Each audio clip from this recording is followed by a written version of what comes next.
the Home Secretary has warned of a hurricane of mass migration, and she accused her own party of being squeamish over immigration.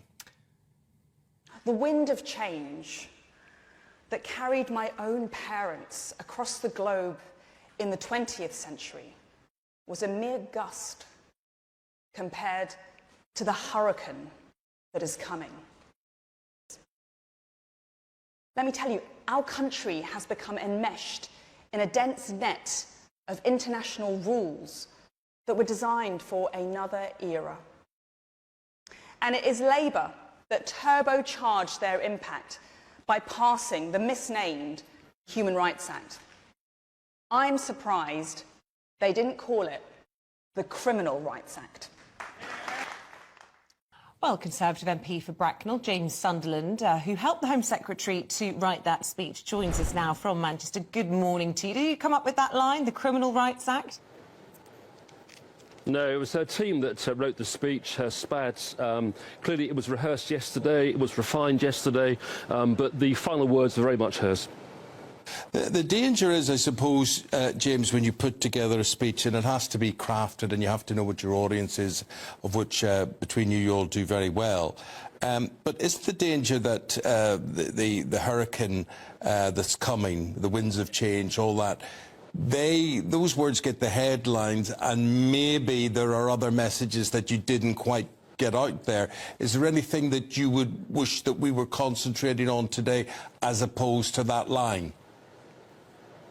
Eamon, it's a very fair point, of course. She spoke for about 20 minutes yesterday. It was a very good speech.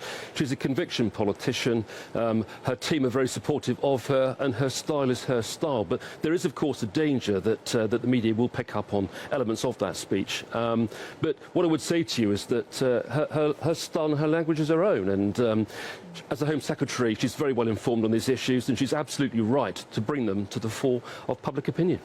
I mean, she was trying to sort of conjure the winds of change, but lots of people saying it was a bit more rivers of blood and taking offence that this wasn't radical, it was racist.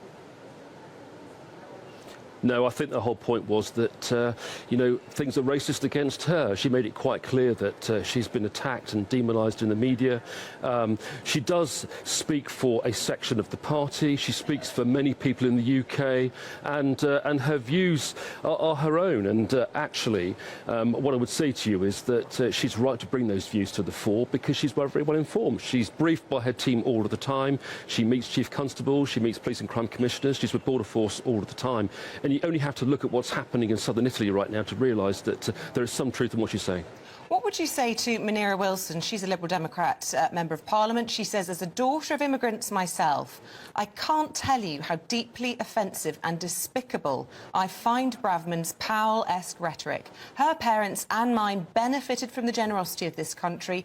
Not only is she bolting shut the drawbridge, but also stoking hatred. Dangerous. And you only have to look on Twitter to see multiple posts like this. It isn't just, as you say, the media that are going for these headlines. Caroline Lucas, another prominent politician, utterly repulsive and dehumanising language. Well, Suella speaks truth to power. She sees it as she sees it. She calls it as she sees it. And she's also the daughter of immigrants. I mean, she is a brown lady of Asian descent. We know that. She's married to a Jewish chap. She will tell you that she knows all there is to know about the abuse that she suffers. And I think what I would say to you is that she is not wrong in bringing this to the public fore. And my job is not to endorse her or criticise her. I'm a PPS, and my role is to serve her objectively, professionally, and in a very upbeat manner. And what I would say to you is that she is the Home Secretary, she has an opinion, and that opinion matters.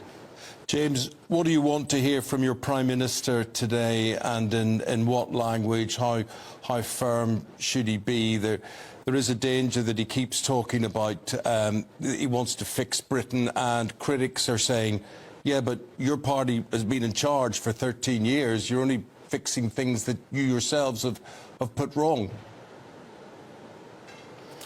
Well, I think the Prime Minister today will articulate his priorities for the next 12 months. We don't know when the election is going to be. It could be October, could be December, could be May. We just don't know. But I think he will simply call it as he sees it. My view is that he'll reflect on the past 12 months. As an MP, my inbox is quieter. My post bag is not as full. We've got calm and stable government, and I really welcome that. And he is getting on with those priorities. He's getting on with achieving what he thinks the people of Britain need, and I'm right behind him. OK, James, Sunderland MP for Bracknell from Manchester, thank you very much indeed.